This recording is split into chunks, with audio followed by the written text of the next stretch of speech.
Kind of street where everyone knows what car you drive, how often your lawn gets mowed, and whether your Christmas lights went up before or after Thanksgiving. That kind of street. My sister-in-law once described it as the street where nothing stays private. And she meant it as a compliment. I never quite fit there. Not because I tried to stand out. The opposite, actually. When you don't talk much, people fill in the blanks themselves. And the story they write for you is almost never flattering. My name is Stewart. I turned 58 last March. I remember the birthday clearly not because of any party. There wasn't one. But because my younger brother called that morning and, before I could say thank you, said, "58, Stu. You doing okay? Still at that same job?" I said yes. He said, "Her." That "her" carried more weight than a full sentence. He'd been loading that word for 30 years. My brother's name is Randall. He's 4 years younger than me, which means he spent most of our childhood being the one our parents pointed to when they talked about potential. He was louder, quicker to smile, better at making rooms feel warmer just by walking in. I was the one who sat in the corner with a book and got described as serious. Later that became difficult. Later still, just distant. Randall got married young, big wedding, 300 guests, open bar, the whole production. I drove 4 hours to get there and sat at a table near the back with people I'd never met. He gave a speech that night that mentioned our parents, his wife's parents, his college roommate, his high school coach, and his golden retriever. He did not mention me. I didn't say anything about it. That was always my mistake, according to everyone who found out about it later, but at the time it just felt like information, like something to file away and understand. We grew up in Ohio, a small city, the kind where the biggest employer closed when I was in high school and half the fathers on the block spent a year pretending they were consulting while actually watching daytime television. My father was not one of them. He worked at a hardware distribution company for 31 years and never complained about it once in front of us, which I respected more than I ever told him. Randall left Ohio at 22, moved to Charlotte, North Carolina, started in real estate, did well for a while. He had the personality for it, people trusted him quickly. He was the kind of man who could sit across from a stranger at a closing and have them convinced, by the time the paperwork was signed, that they'd been friends for decades. I left Ohio at 25, moved to a mid-sized city in Virginia, took a position with a logistics company, kept my head down. I was not the kind of man who made friends at closings. I was the kind of man who made sure the paperwork was right. We talked on holidays. Sometimes not even then. There was a stretch of about 3 years in my mid-30s where we went Christmas to Christmas without a real conversation. Not out of anger, just out of drift. What Randall didn't know, what no one in my family knew, was that sometime around my 37th year, my life changed in a way I didn't announce. Her name is June. She grew up in southwestern Virginia, studied accounting, worked for a regional bank when we met. We were introduced through a mutual colleague at a conference in Richmond. She's not the kind of person who makes a loud entrance. She's the kind of person who, 2 hours into a conversation, you realize has said exactly the right thing every single time, and you weren't even tracking it consciously. We dated for 2 years. Got married quietly. A courthouse ceremony with her sister and my old college friend as witnesses. Dinner at a restaurant we both liked. No photographer. No venue deposit. No seating chart drama. I did not tell my family. I've had to explain this more times than I can count, and I want to get it right here because it's the part people stumble on the most.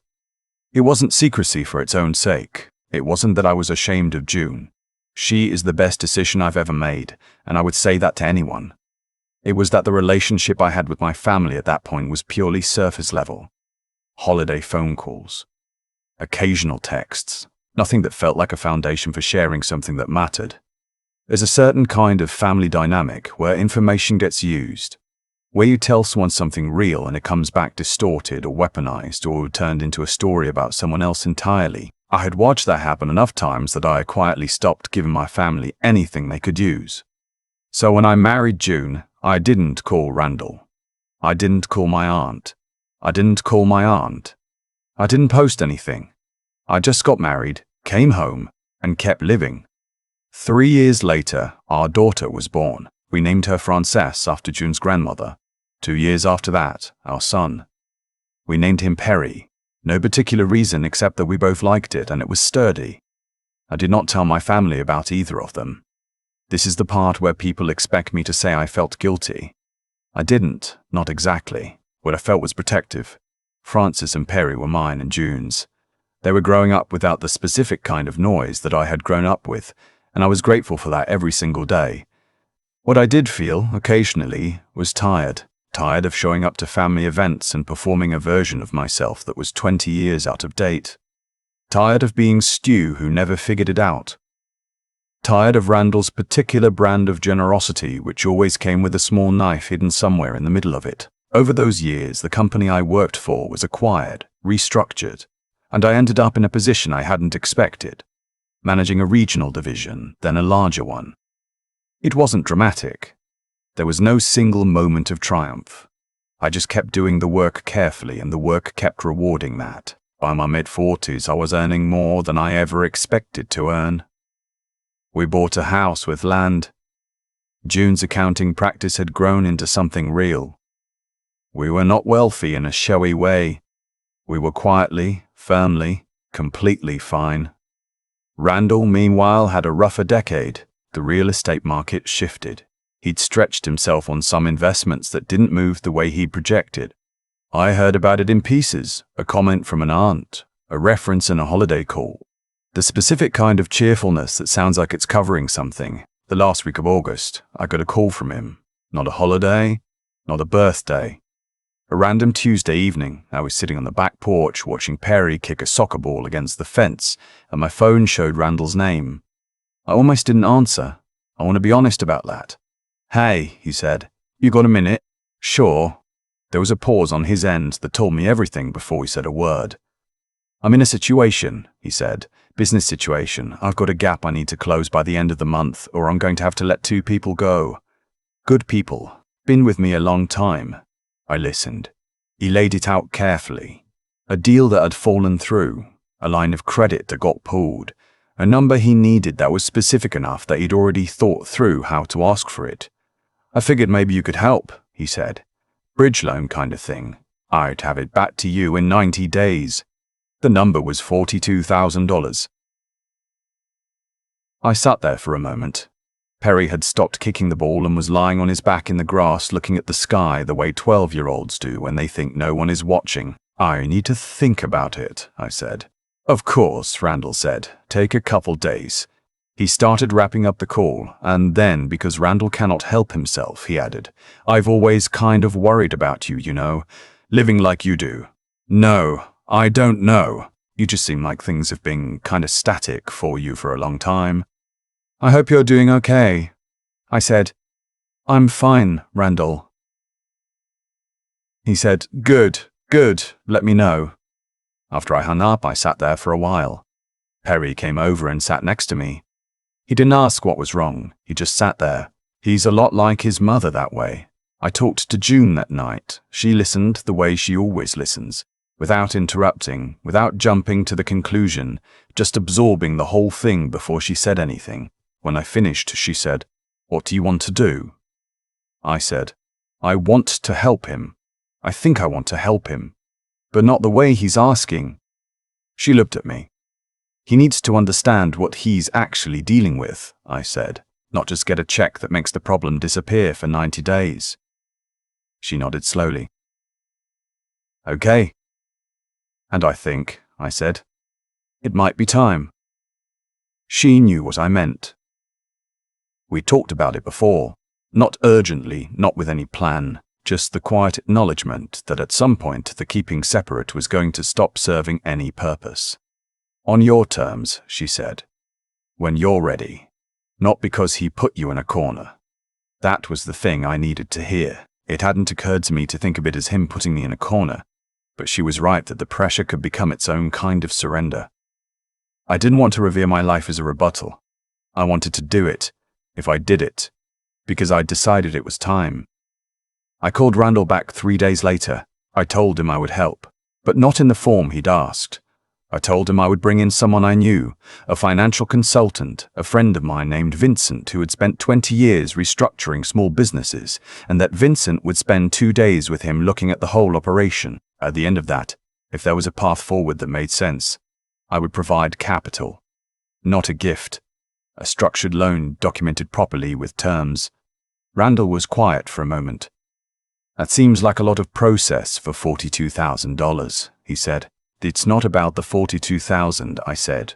If you close a gap without fixing what made the gap, you'll be back here in 6 months asking for more. I don't want that for you. Another pause. Longer. Okay, he said. Send me this guy's information. Vincent flew down to Charlotte on a Wednesday. I did not go with him. That was intentional. I wanted Randall to deal with it as a business matter, not as charity from his older brother. Vincent called me Friday evening. He's in real trouble, he said. Not unfixable, but it's going to require actual discipline. He's been carrying 2 properties that are bleeding him. He needs to let them go, probably at a loss, and restructure the operating side of the business around a smaller footprint. Can he do it? Financially, yes, with the capital infusion. Psychologically, Vincent paused. He's going to have to be willing to be smaller than he's been. That's the harder part. I told Vincent to proceed. I transferred the $42,000, properly documented, 6% interest, 36-month term. Vincent helped Randall set up a realistic repayment schedule. The 2 properties went on the market within the month. I didn't tell Randall where the money actually came from in terms of what my life looked like. Not yet. Thanksgiving was at my aunt's house that year. She's in her mid-70s, lives in the same house in Columbus she's lived in for 40 years, and she has a gift for bringing the family together that neither Randall nor I inherited. I had gone some years and not others. This year, for reasons I couldn't entirely explain, I wanted to go. I told June.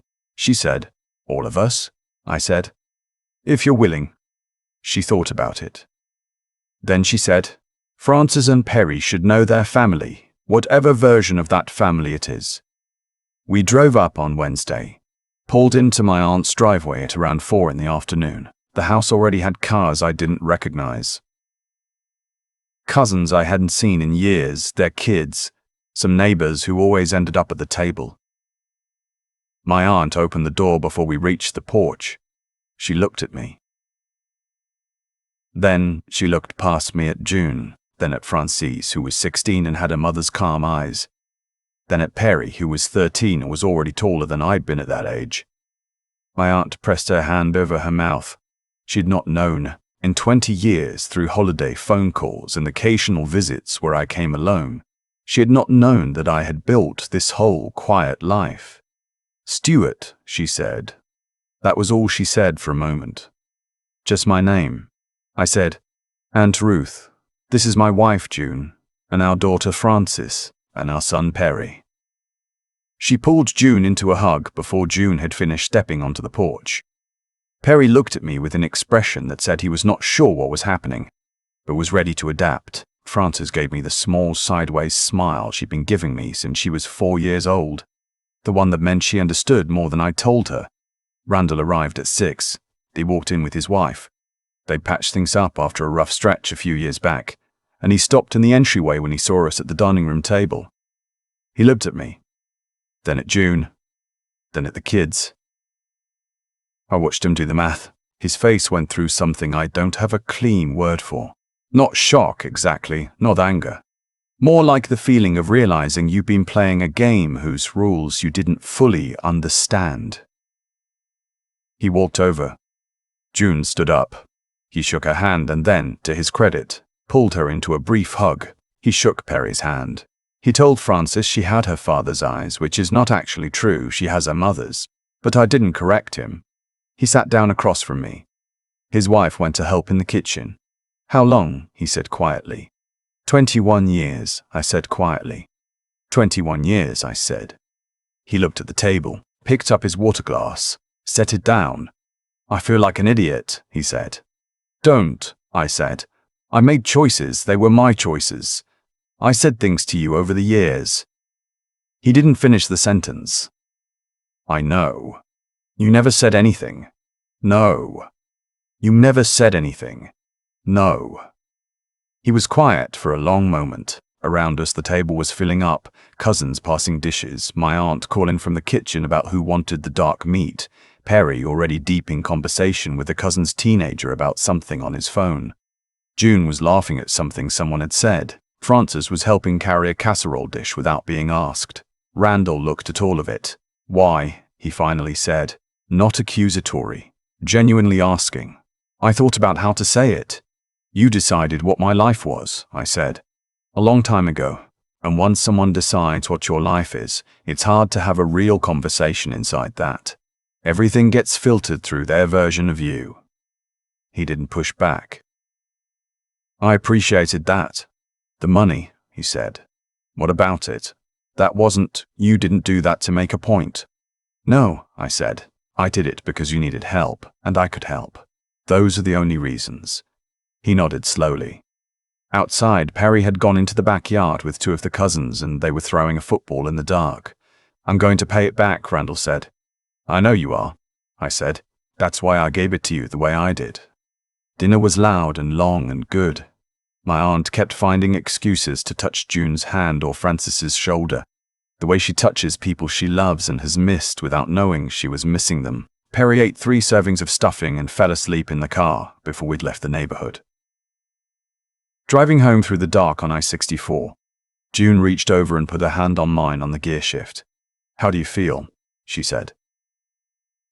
I thought about it for a while. Like I put something down, I said. Good put down or bad?